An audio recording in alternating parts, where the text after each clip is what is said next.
very rainy welcome, though it is pleasing because it's not raining today. We even saw some kind of धूप sunlight type आपण ऊन बघितलं तर जरा बरं वाटतंय ना आसपास. तुम्हाला जर आठवत असेल तर आपण लास्ट सेशनमध्ये GNP डिफ्लेटरपर्यंत आलो होतो आणि आज काहीही झालं तरी हा लेसन आपण संपवणार आहोत बरं का, कारण मी तुम्हाला खूप जास्त वेळ दिला या लेसनसाठी. सो हा पुढचा जो टॉपिक सब टॉपिक असं आपण म्हणू, it is a PPP income. PPP म्हणजे काय तर परचेसिंग पॉवर पॅरिटी. ओके, सांगा मला PPP म्हणजे काय म्हटलं मी? Purchasing power parity. Purchasing power Purchasing parity. power parity. Very good. So तुम्हाला होती का purchasing power parity theory last सेमिस्टरला? नव्हती बहुतेक, राईट?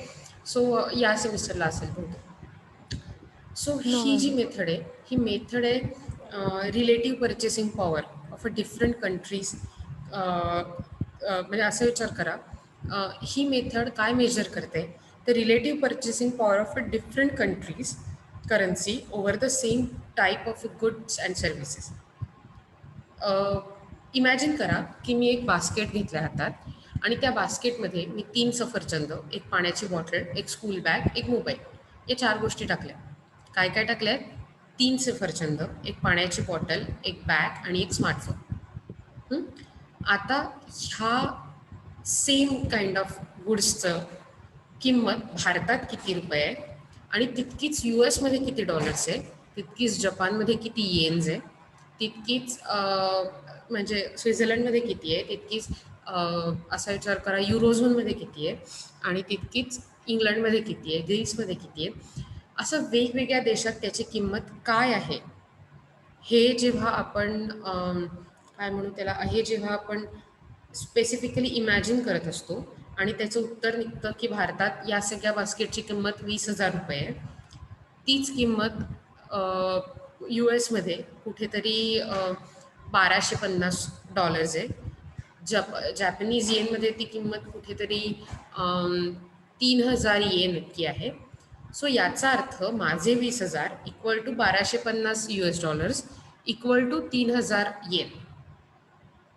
आणि जेव्हा अशा प्रकारचं कंपॅरिझन केलं जातं वेगवेगळ्या डॉलर्सचं सेम गुड्स अँड सर्व्हिसेसच्या टाईपसाठी, we call it purchasing power method, purchasing power parity. Parity म्हणजे एकमेकांशी जोडणी लावणं. परचेसिंग पॉवर म्हणजे पैसे. सो पैशाची जेव्हा एकमेकांशी जोडणी लावली जाते करन्सीजमध्ये, we call it purchasing power parity. It is used world wide to compare the income levels in different countries. प्रत्येक देशाचं इन्कम किती चांगलं आहे, किती वाईट आहे, रिलेटिव्हमध्ये किंवा रिलेटिव्ह मॅनरमध्ये किंवा एकमेकांशी कम्पेअर करण्यासाठी म्हणून या प्रकारची मेथड वापरली जाते. It allows to make more accurate comparison of standard of living across the countries as the goods and services may cost more in one country than in another.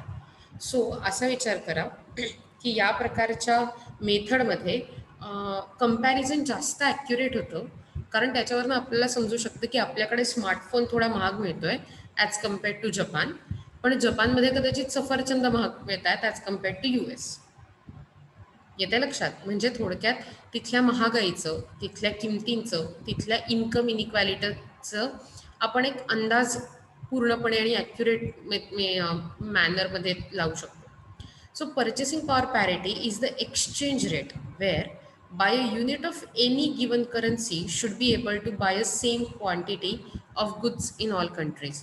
म्हणजे जेव्हा एखादा सर्टन एक्सचेंज रेट आपण काढतो की 1250, असा विचार करा, मी जेव्हा असं म्हणते की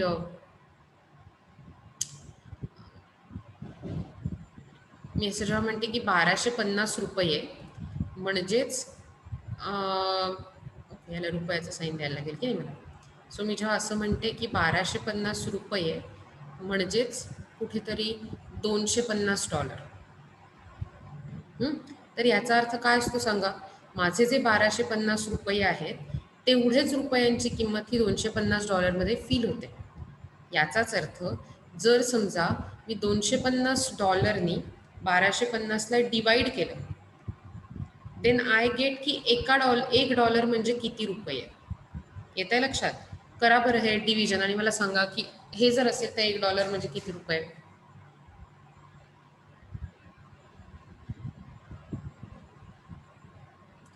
1250 divided by $250 is equal to 50.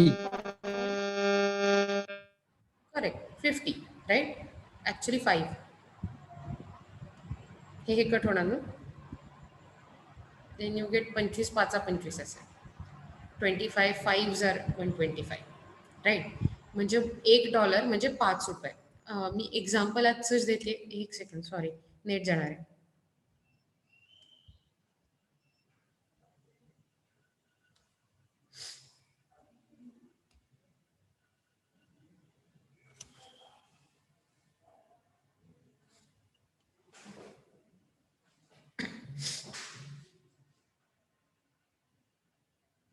तुम्हाला माझा आवाज ऐकू येतोय? Yes, ma'am. ओके. सो मध्ये जर कट झाला दॅट मीन्स लाईट गेली तिथले, त्यामुळे नेट गेलं. पण प्रयत्न करूया जर काही प्रॉब्लेम झाला तर. मी ऑलरेडी हॉटस्पॉट ऑन केला आहे, बट स्टील व्हिडिओ होऊन ना. सो असा विचार करा की अशा वेळी जेव्हा आपण सेम गुड्स किंवा सेम असे काय म्हणू त्याला आपण इमॅजिन करत असतो, तेव्हा 2 करन्सीजमध्ये कंपॅरिझन करताना याच्यावरनं मला लक्षात येतं की माझे ₹1250 म्हणजे जर $250 असतील तर त्याचाच अर्थ माझे ₹5 म्हणजे $1 आहे. अशी केस नाही आहे आत्ता, मी तुम्हाला एक्झाम्पल म्हणून देते. ओके. सो याला पर्चेसिंग पॉवर्टी मेथड म्हणतात, पर्चेसिंग पॉवर पॅरिटी मेथड. त्याच्यानंतरचा जो मुद्दा आहे तो आहे GDP PPP, that is gross domestic product converted to international dollars using purchasing poverty method. म्हणजे माझा जो ग्रॉस डोमेस्टिक प्रोडक्ट आहे GDP, समजा $120 ट्रिलियन आहे. सो तो असतो रुपयांमध्ये.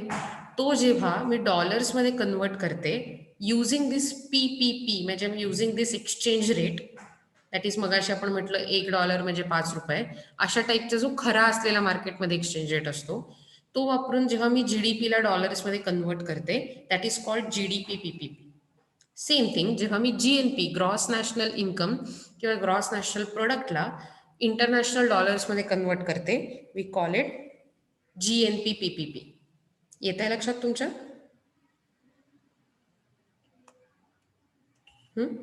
Yes, ma'am. Okay, cool. थोडंसं पुढे जाऊया.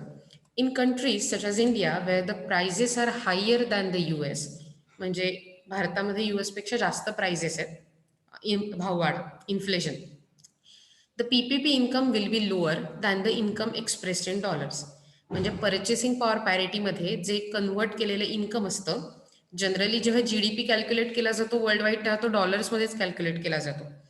पण जेव्हा PPPचा एक्सचेंज रेट वापरून, म्हणजे पर्चेसिंग पॉवर पॅरिटीचा एक्सचेंज रेट वापरून हा आपण कन्व्हर्ट करतो, त्याचा प्रयत्न करतो, तेव्हा हे GDP PPP जो असतो किंवा GNP PPP जो असतो तो ॲक्च्युअल GDPपेक्षा कमी दिसतो, कारण आपल्याकडे भाववाढ जास्त आहे.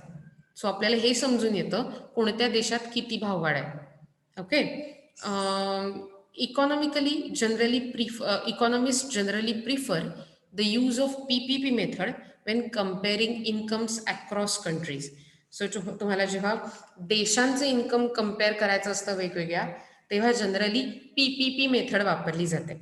सो मी हे जे ट्रिपल पी म्हणते त्याचा अर्थ काय आहे, तर एक समान गुड्सचं जे बंडल असतं, बास्केट असतं, ते प्रत्येक देशात किती किमतीला मिळतंय याचा विचार करून त्या किमतींच्या आधारे आपला एक्सचेंज रेट ठरवणं, फॉरेन एक्सचेंज रेट, लाईक $1 किती रुपये, $1 किती डॉलर, $1 किती थाई बाथ किंवा असं. At that time we call it purchasing power parity method किंवा purchasing power parity exchange rate. तुमच्या लक्षात येत आहे PPP म्हणजे काय ते?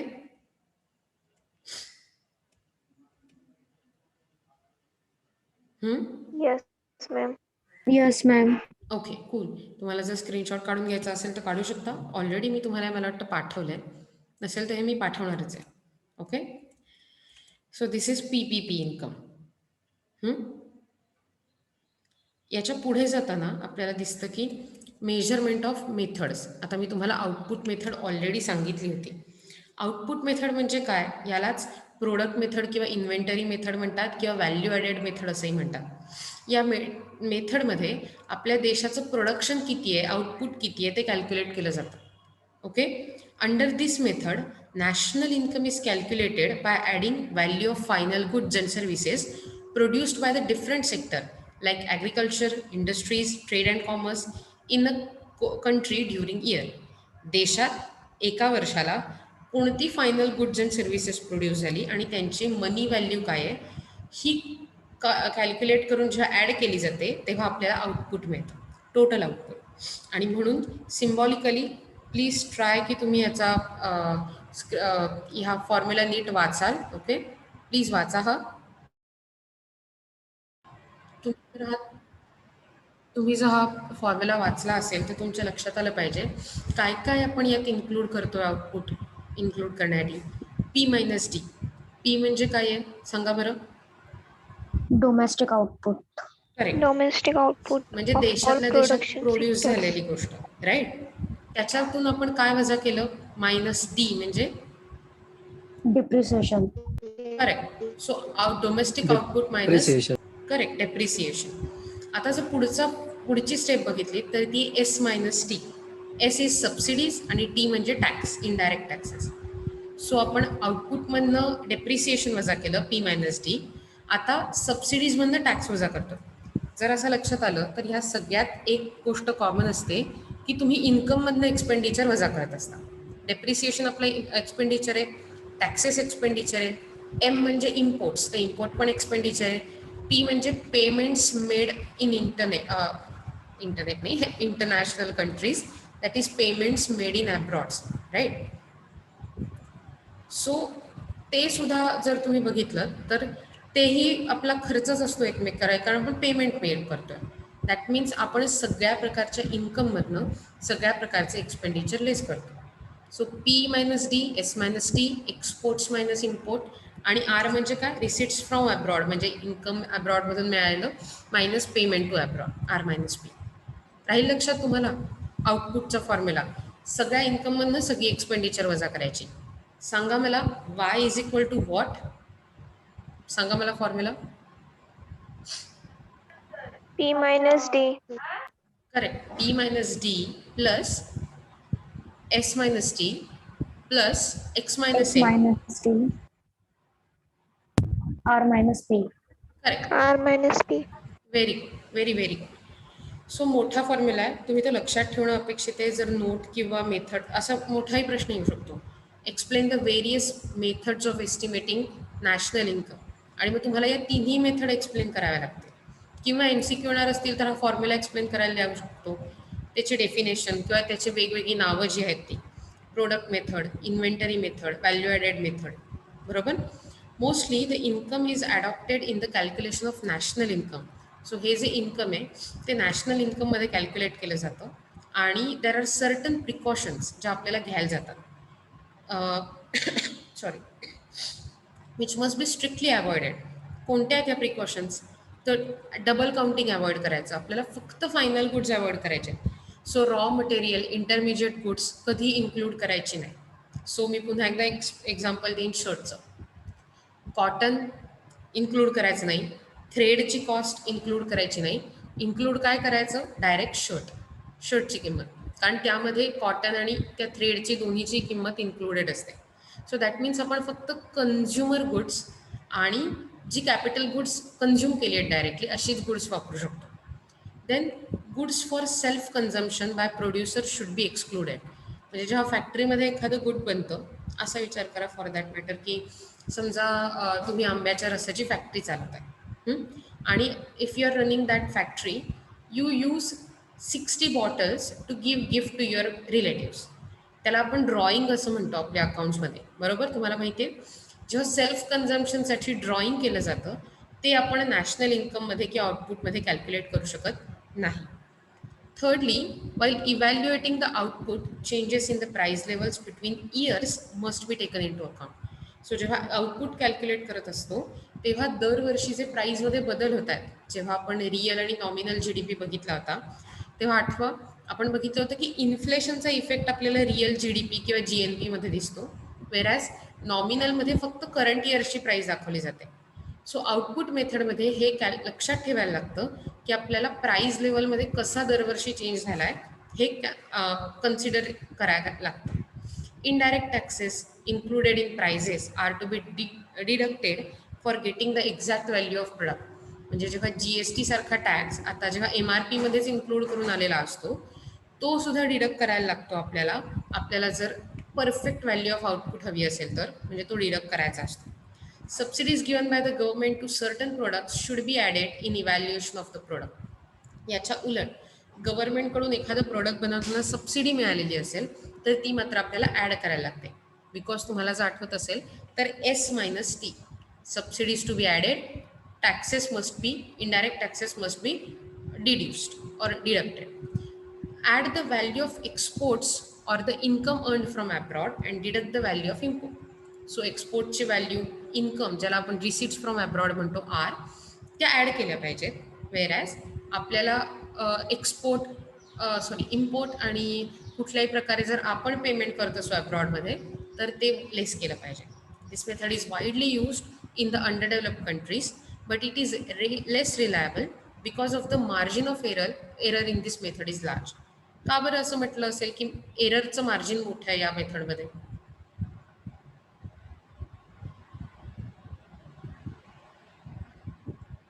विचार करा थोडा. कारण इथे आपण डबल काउंटिंग अवॉइड करायचा प्रयत्न करतोय. सो डबल काउंटिंग अवॉइड करणं ही खूप कठीण गोष्ट आहे. However in India the method is applied to agriculture, mining and manufacturers including handicrafts. म्हणजे थोडक्यात प्रायमरी सेक्टरसाठीच्या आउटपुट कॅल्क्युलेशनसाठी ही मेथड वापरली जाते. ॲग्रिकल्चर, मायनिंग अँड मॅन्युफॅक्चरर्स आणि including handicrafts. So some type of secondary sector आणि प्रायमरी सेक्टरच्या आउटपुट कॅल्क्युलेशनसाठी. But the census of product method is not applied for transport, commerce and communication sector in India. So जेव्हा service सेक्टरचं आपण calculation करतो त्या सेक्टरसाठी 3 sector असतात, primary, secondary, tertiary किंवा सर्व्हिस सेक्टर. सो प्रायमरी सेकंडरीसाठी म्हणजे ॲग्रिकल्चर आणि इंडस्ट्रीयल सेक्टरसाठी आपण ही मेथड वापरतो इंडियामध्ये, पण टर्शरी किंवा सर्व्हिस सेक्टरसाठी मात्र ही मेथड वापरली जात नाही. राहील लक्षात तुमच्या हे? Yes, ma'am. ओके. होपफुली तुम्ही झोपला नाही आहात का? तुम्ही झोपलाय मंडेचे? No, ma'am. Hopefully no ma'am. म्हणजे अदरवाईज मला पण झोपायला तसा वेळ मिळेल ना, तुम्ही जर झोपणार असाल तर. सो पुढची मेथड आहे ज्याला इन्कम मेथड म्हटलं जातं.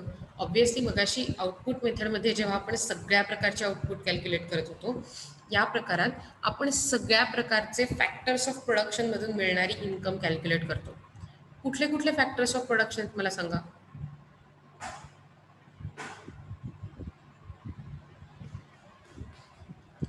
सांगा सांगा लवकर सांगा.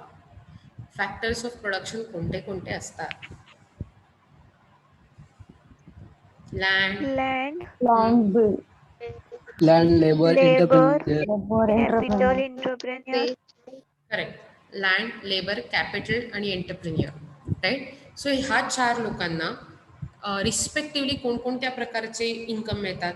तर लँड दिल्याबद्दल रेंट म्हणजे भाडं मिळतं, लेबर दिल्याबद्दल वेजेस मिळतात, कॅपिटल दिल्याबद्दल त्याच्यावरती इंटरेस्ट मिळतं आणि एंटरप्रिन्युअरशिप असेल तर त्याच्यावर प्रॉफिट मिळतो. ओके. सो हे जे फॅक्टर्समधून मिळणारं इन्कम आहे असा विचार करा, तो मनी फ्लो डोळ्यासमोर आणा. मगाशी आपण जो कॅल्क्युलेट करत होतो तो होता असा फ्लो की ज्याच्यात डोमेस्टिक सेक्टरचे काय खर्च होत आहेत ते आपण सगळे ॲड करत होते. पुन्हा एकदा माझी चित्रकलेची वेळ आली हे मला लगेचच समजलं. एक सेकंड. सॉरी.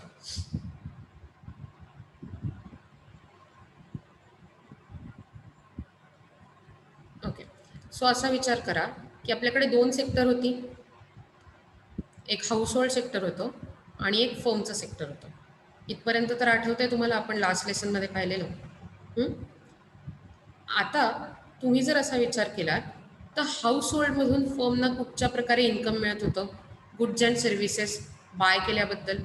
म्हणजेच आपण डायरेक्टली फायनल गुड्स जे ॲड करत होतो, फायनल गुड्स अँड सर्व्हिसेस, तर त्याचे पैसे जे आपण बघत होतो, तर हे फायनल गुड्स अँड सर्व्हिसेसचे पैसे आपण ॲड करत होतो, ज्याला आउटपुट मेथड म्हटलं.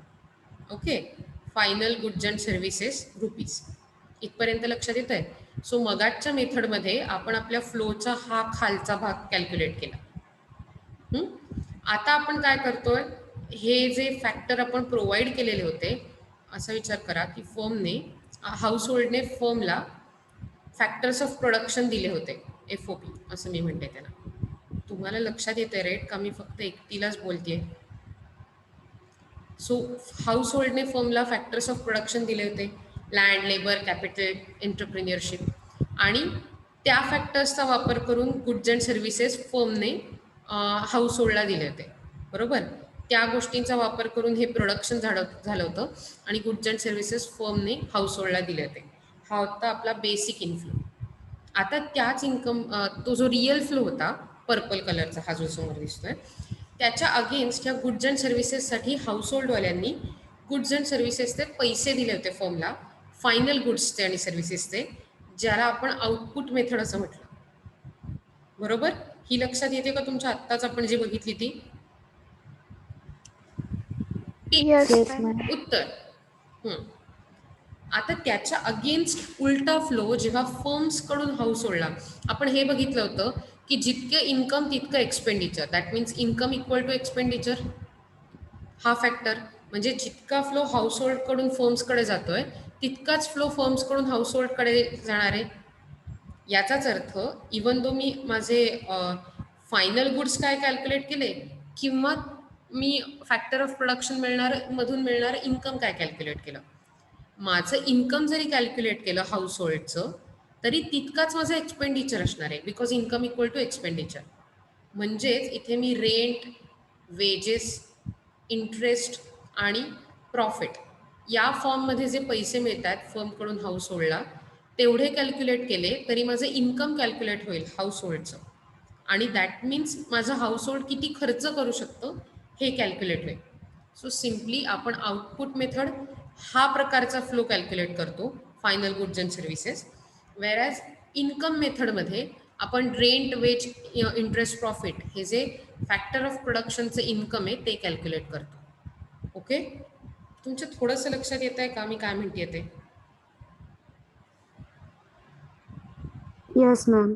नक्की सगळ्यांच्या, मला सांगा, हे मला ना बिलकुल मॅडम कळत नाहीये, म्हणजे माझ्या डोक्यात काही घुसतच नाहीये. असे किती लोक आहेत सांगा, मी परत सांगणार आहे त्यांना, कारण नीट समजा. हात वर करा की मॅडम एकदा परत सांगा प्लीज, समजत नाहीये.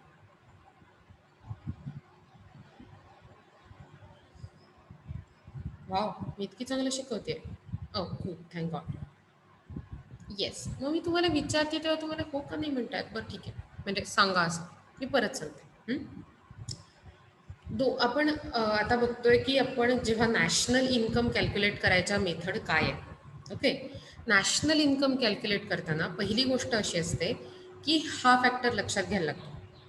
एका माणसाचं इन्कम हा दुसऱ्या माणसाचा एक्सपेंडिचर असल्यामुळे माझं जे इन्कम आहे ते कुणाचं तरी एक्सपेंडिचर आहे, आणि त्यामुळे जगात किंवा फॉर दॅट मॅटर आपल्या इकॉनॉमीमध्ये जितकं इन्कम मिळतं तितकाच एक्सपेंडिचर इकॉनॉमीमध्ये होतो, असं अझम्पशन केलं गेलं. आणि त्यासाठी आपण हा मनी फ्लो आणि रिअल फ्लो बघितला होता. समोर बघितलेली जर अतिशय सुंदर अशी, हे मला वाटतं पेंग्विन पाणी बिणी पिताना वाटतंय का, एका बाजूने एचला डोकं आलंय वगैरे असं, किंवा पेंग्विन झोपलंय किंवा बदक झोपलंय. ओके, सो असा विचार करा की आपल्याकडे हे जी बदकाची किंवा पेंग्विनची आकृती आहे, त्यात मधला जो पिंक फ्लो दिसतोय, किंवा पिंक नाही पर्पल फ्लो, हा रिअल फ्लो आहे. कसा आहे तो रिअल फ्लो? तर जेव्हा हाऊस होल्ड हे फर्मला फॅक्टर्स ऑफ प्रोडक्शन पुरवतात, लँड, लेबर, कॅपिटल, एंटरप्रिन्युअरशिप, तर ते फॅक्टर्स ऑफ प्रोडक्शन युटिलाइज करून फर्म्स गुड्स अँड सर्व्हिसेस बनवतं, आणि त्या गुड्स अँड सर्व्हिसेस, ती गुड्स अँड सर्व्हिसेस हाऊस होल्डला परत विकली जातात. So that is a real flow, वस्तूंचा फ्लो. याच्या उलट जेव्हा फर्म्स फॅक्टर्स ऑफ प्रोडक्शन फर्मला household factors of production फर्मना देतात, तेव्हा मी तुला काहीतरी दिलं आहे म्हटल्यावर मला तुझ्याकडनं काहीतरी मिळतं. It's a quid pro quo. बरोबर, तुमच्याकडून असंच असतं ना, दिया जो वो लेना पडेगा, जे दिलं ते घेतलं, जशाच तसे. बरोबर ना. मग अशा वेळी जेव्हा आपण फर्म्स असं म्हणू की फर्म्सला हाऊसहोल्डकडून फॅक्टर्स ऑफ प्रोडक्शन पुरवले गेले, तेव्हा त्याच्या बदल्यात रेंट, वेज, इंटरेस्ट आणि प्रॉफिट या फर्म्समध्ये इन्कम मिळतं. फर्म्स हाऊसहोल्डला इन्कम देतात. आणि त्याच्या उलट जेव्हा एखादी गुड्स अँड सर्व्हिसेस प्रोड्यूस करून फर्म्सकडून हाऊसहोल्डला दिल्या जातात, तेव्हा हाऊसहोल्ड त्या वस्तूंच्या बदल्यात पैसे देतं, ज्याला आपण फायनल गुड्ससाठी दिलेले पैसे असं म्हणतो. बरोबर, गुड्स अँड सर्व्हिसेससाठी. सो जेव्हा हे फायनल गुड्स अँड सर्व्हिसेससाठी दिलेले पैसे कॅल्क्युलेट करून आपण आउटपुट कॅल्क्युलेट करायचा प्रयत्न करतो, म्हणजे थोडक्यात किती प्रोडक्शन झालं आहे हे, तेव्हा त्याला म्हणतात आउटपुट मेथड. याच्या उलट जेव्हा फर्म्स कशा प्रकारे रेंट, वेज, इंटरेस्ट आणि प्रॉफिट किती हाऊसहोल्डला देत आहे for the factors of production exchange by the household, हे कॅल्क्युलेट केलं जातं, तेव्हा त्याला इन्कम मेथड म्हणतात. आणि त्या दोन्ही सेम असतात. इन्कम काय, आउटपुट काय. कारण आपल्याला माहिती आहे ती trilogy, output is equal to income equal to expenditure. येत आहे लक्षात तुमच्या आता?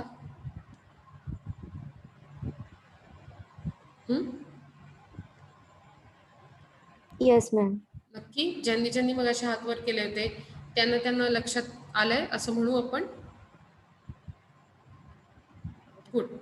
सो असा विचार करूया की ह्याच्या पुढे जाताना मी माझं चित्र मिटवून टाकते. चुकून कुणी त्याचा स्क्रीनशॉट काढून ते विक्रीला ठेवलं आणि त्याला भरपूर सारे पैसे मिळाले तर प्रॉब्लेम होईल, नाही का. पिकासो आर्टच्या नावाखाली. सो मग हे इन्कम कॅल्क्युलेट करताना अख्ख्या देशात झालेल्या या सगळ्या इन्कमची टोटल केली जाते, ती कॅल्क्युलेट केली जाते.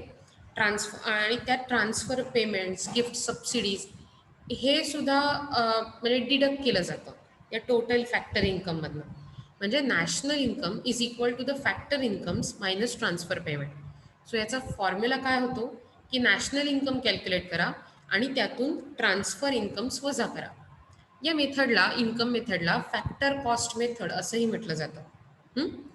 काय फॉर्म्युला आहे? Y that is national income किंवा income is equal to W that is wages plus R that is rent, I that is interest, pi that is profit.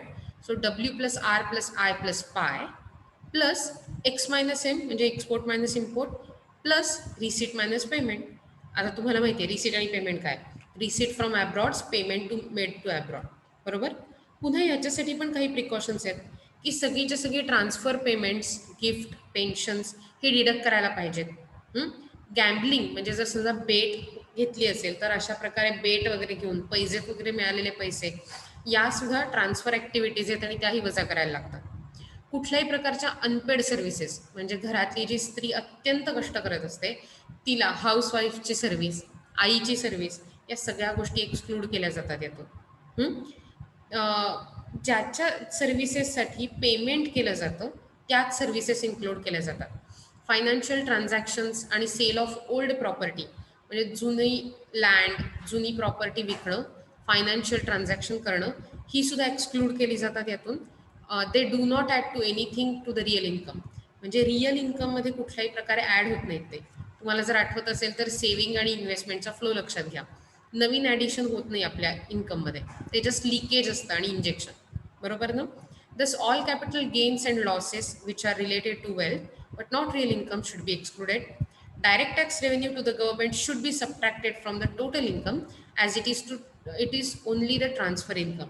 So यातून मगाशी जसं एक्सपेंडिचर किंवा आउटपुट मेथड, आउटले मेथड जी होती त्यातून मगाशी आपण इनडायरेक्ट टॅक्स वजा केला होता एस मायनस टी म्हणताना. बरोबर ना. आउटपुट मेथडमध्ये तसंच इन्कम मेथडमध्ये मात्र आपल्याला डायरेक्ट टॅक्स पण वजा करायचा आहे, म्हणजे इन्कम टॅक्स सारखे टॅक्स. त्याच्यानंतर government subsidies should be deducted, value of exports should be added, import should be subtracted, आणि undistributed profits of companies income from the government property and profits from public enterprises should be add. म्हणजे हे सगळ्या गोष्टी पण add केल्या पाहिजेत आपल्या income मेथडमध्ये. In India, the National Income Committee used the income method for adding up the net income from trade, transport, public administration, professional and liberal arts, and domestic services. Since under Indian conditions, due to lack of popularity of personal accounting practices, it is difficult to ascertain the personal income of individuals, and this method is not practicable. So आपल्याकडे प्रत्येक माणूस personally income accounting करत नाही. ज्याचा income tax भरायचा असतो तोच काहीतरी ऑडिट करून घेतो किंवा भरतो, पण ओव्हरऑल इतर लोकांचं इन्कम आपल्याला समजत नाही आणि त्यामुळे असं म्हणायला लागेल की आपल्याला या प्रकारची मेथड वापरता येत नाही. एक्सपेंडिचर मेथड ह्यालाच आउटले मेथड असंही म्हणतात आणि ही अतिशय सोपी मेथड आहे. कुठल्याही प्रकारचा खर्च जेव्हा हाऊस होल्डमध्ये, फर्म्समध्ये आणि गव्हर्नमेंटकडून केला जातो ते सगळेच्या सगळे ॲड करून एक्सपेंडिचर मेथड बनते. सो आपल्याला कसा फॉर्म्युला मिळतो, Y is equal to C plus I plus G. अतिशय महत्त्वाचा फॉर्म्युला. सी म्हणजे कन्झम्पशन एक्सपेंडिचर, आय म्हणजे इन्व्हेस्टमेंट एक्सपेंडिचर आणि जी म्हणजे गव्हर्नमेंट एक्सपेंडिचर. सो सी हे हाऊस होल्डचे एक्सपेंडिचर आहेत, आय हे फर्मचे एक्सपेंडिचर आहेत, जी हे गव्हर्नमेंटचे एक्सपेंडिचर आहे. So C plus I plus G plus export minus import plus R minus P, that is receipt from abroads minus payment made to abroad. Bowley-Robertson Committee has suggested the adoption of output method for major sectors in India. So Bowley-Robertson, बॉली नाव आहे त्याचं, हे बॉली-रॉबर्टसन, ही जी committee आहे ह्यांनी भारतासाठी अतिशय उपयुक्त method म्हणून output method ही suggest केली आहे. And the income method for some minor sectors. आणि इन्कम मेथड कुठे वापरली पाहिजे, अतिशय minor sectors, while the national income committee relied mainly upon the income method. Whereas national income committee जी आहे ती इन्कम मेथडवर रिलाय करते. Expenditure method is rarely used by the country because practical difficulties involved in obtaining reliable and accurate information. देशासाठी Bowley Robertson रिपोर्टने output method suitable आहे असं सांगितली, ती जास्तीत जास्त वापरली जाते. National income committee income method वापरते आणि एक्सपेंडिचर मेथड ही देशात अतिशय रेअरली अशी वापरली जाते. ओके. पुढे जाण्याआधी मी तुम्हाला तुमच्या अटेंडन्सची शीट देते. आपल्याकडे 5 मिनटं उरली आणि मग पुढे सुरू करते. तुम्हाला मी अटेंडन्स शीट दिली आहे, कुठल्याही लिंकवर क्लिक करा, तुम्ही अटेंडन्स शीट सगळ्या दिवसांची त्या लावू शकता. ओके. या so however none of the above methods alone is preferred. कुठली एक मेथड प्रिफर करता येत नाही and therefore an integration compulsion computation of them will be given a wider perspective to estimate. कुठल्याही प्रकारे कॅल्क्युलेशनसाठी या सगळ्यांचे इंटिग्रेशन, कॉम्बिनेशन हे अतिशय महत्त्वाचं असतं. यानंतरचा जो टॉपिक आहे तो आहे green GNP and green NNP concepts. याच्यावरती आपण आत्ता नाही पण इन द ड्यू टाईम अतिशय नीट रेकग्निशन देणार आहोत, पण ते तुम्ही मला शिकवणार आहात. सो मी काय करणार आहे, मी तुम्हाला हे जे पुढचे टॉपिक आहेत ग्रीन GNP आणि डिफिकल्टीज इन कॅल्क्युलेटिंग, कारण हे प्युअरली थिअरॉटिक आहेत, तुम्हाला जर लक्षात आलं नाही तर तुम्ही मला विचारायचे वाले. ग्रीन GNP म्हणजे ज्यात एन्व्हायरमेंटल कॉस्ट ही आपण कन्सिडर करतो. सो जेव्हा GDP किंवा GNP कॅल्क्युलेट करतो तर एखाद्या प्रोडक्शन प्रोसेसचा ओव्हरऑल परिस्थिती एन्व्हायरमेंटवर काय दुष्परिणाम होतोय हे आपण कधीच कॅल्क्युलेट करत नाही. सो ह्युमन वेलफेअरसाठी जेव्हा कॅल्क्युलेशनमध्ये एन्व्हायरमेंटल परफॉर्मन्स आणि त्याचा impact on human welfare calculate केला जातो तेव्हा ग्रीन GNP ही कन्सेप्ट कॅल्क्युलेट होते. जर ट्रॅडिशनली बघितलं तर GDPचा फॉर्म्युला होतो C plus I plus G plus X minus M, बरोबर. पण आणि त्याच्या पुढे जर गेलं तर आपण असं म्हणू शकतो C plus I plus G X minus M plus R minus P, that is gross national product, बरोबर. That is GDP plus net factor income. Whereas green GDPमध्ये वेगवेगळे फॅक्टर्स आणखीन ॲड केले जातात. लाईक ते कन्सिडर करतात environmental degradation, that is pollution damage and depletion of natural resources caused by production of output. म्हणजे natural resources कशा प्रकारे कमी होत आहेत प्रोडक्शन प्रोसेसमुळे. सो असा विचार करा, हे जेव्हा कन्सिडर केलं जातं तेव्हा हे फॅक्टर ॲड केल्यावर आपण ग्रीन GNP प्रोसेसला पोचतो आणि म्हणून ग्रीन GNP या प्रोसेसमध्ये आपण काय काय इन्क्लूड करतो, तर green GNP is equal to GNP minus cost of environmental degradation, और green GNP is equal to GNP minus cost of environmental degradation and depletion of natural resources. आणि अशा प्रकारे ग्रीन GNP कॅल्क्युलेट केला जातो, ज्याचे characteristics तुम्हाला आहेत, ज्या तुम्हाला वाचायच्या आहेत, तुम्हाला त्याच्या नोट्स काढायच्या आहेत. आणि त्याच्या बरोबरीने खाली जर तुम्ही बघितलं तर difficulties in estimating national income, म्हणजे नॅशनल इन्कम कॅल्क्युलेट करताना येणारी संकट किंवा चॅलेंजेस याविषयी दिलं आहे. तर ह्या गोष्टी तुम्हाला बघायच्या आहेत. थेरॉटिकल पार्ट आहे, तुम्ही तो वाचायचा आहे आणि त्याच्याबद्दल तुम्हाला काहीही शंका असेल तर मला विचारायचं आहे. Okay, so will meet soon tomorrow. आणि तुम्हाला ह्यात काही शंका असतील तर तुम्ही नक्की विचारायच्यात, मी तुम्हाला आजही पाठवून देते. तुम्हाला अटेंडन्स साधणं काही अडचण आली का? No, ma'am. ओके, मग आपण भेटूया उद्याला. होपफुली तुम्हाला हे जे मी आत्ता समजावलं ते समजलं असेल, आणि काही अडचणी असतील तर तुम्ही त्या मला कधीही विचारू शकताच. Okay, cool, we are good to go. Okay, then bye bye, have a nice day.